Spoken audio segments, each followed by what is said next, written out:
"And who is our guest?" Lavender asked so sweetly she knew she would get an answer to her first question soon enough. Just then a little boy with Colt's long black hair ran up. "Papa!"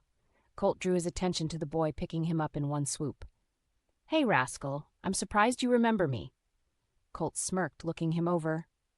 "My, you have grown. Soon we will be on hunts, you and I." "I want to eat a bear." Colt smiled. "But how will one fit in the oven?" The boy thought a moment. "Make a big fire outside." Abira slightly chuckled. "Who dat?"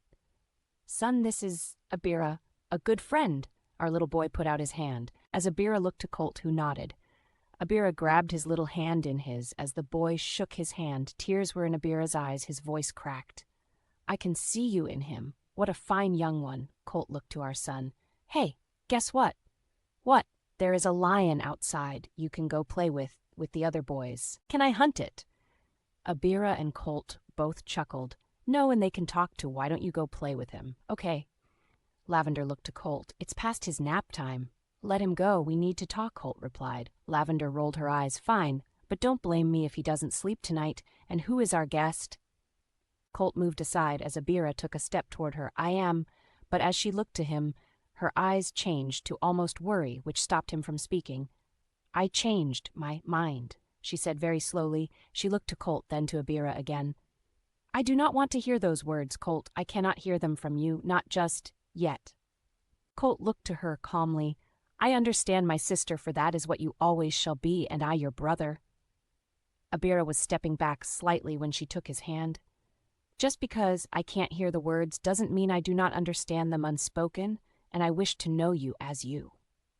Abira held his hand over hers. "I am but Abira, my dear one. That is how all will know me till Colt thinks otherwise." Lavender let out a very deep breath. "Well then, Abira, let us sit. I was making some cookies for the feast, but I think some cookies and milk is what we all need." I found our daughter now awake, picking her up. "She was so little when we left. Now she's a lap full. Her hair was even longer, her eyes green like Colt's, her skin was pale as the moon itself." "May I?" Abira asked as he sat in a chair waiting for the talk to begin. I handed her over to him as he held her deep in his arm. "My, what a beauty. She takes after her mother, truly, Vita." She held to his finger as tears started to fall onto the light blanket she was covered in. "Forgive me." He wiped the tears with his free hand. "It's just, I have missed so much." I took his free hand. "You have gained much more than you lost." "You are right, my dear Vita, of course, and I am truly glad of it."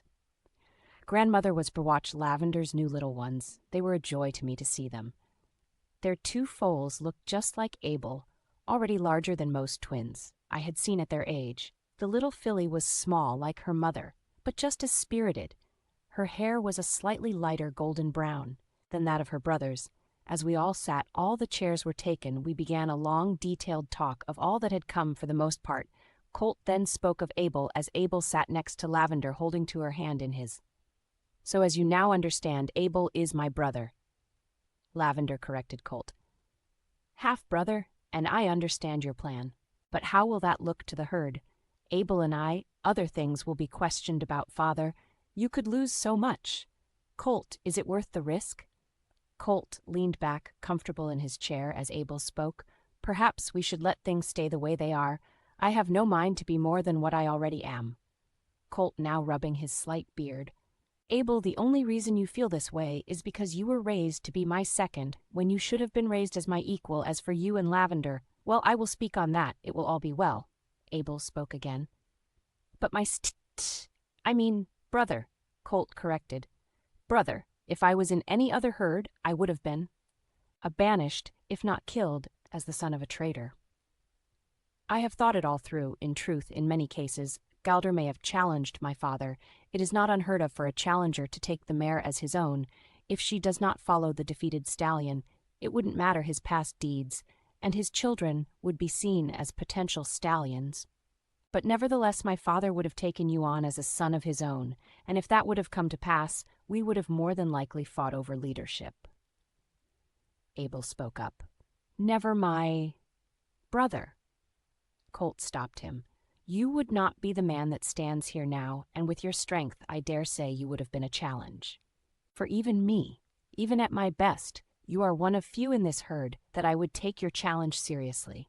But I know from reading that there are exceptions to challenges. And well, if you disagree with my choice, you freely can challenge me. Trust in my words, Abel. It is time for you to be seen and hold a rightful place in the herd. I will not hide it.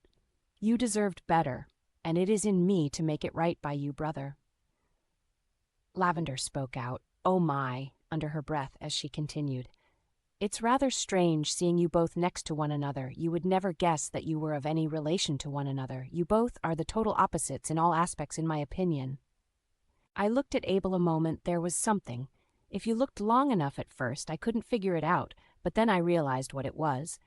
They both were the same in kindness and gentle in their own ways, protectors. But I decided I should keep it to myself. After much talking, it was getting later, and it was decided we would go underground tomorrow and see if anything could be activated. Being it was soundproof, it would be the best place to attempt it. But I didn't like not having a doctor in case something went wrong. But Colt was convinced even if it went wrong, no doctor would be of any help with it, and he was confident in himself to do it, and I didn't want to destroy that in him.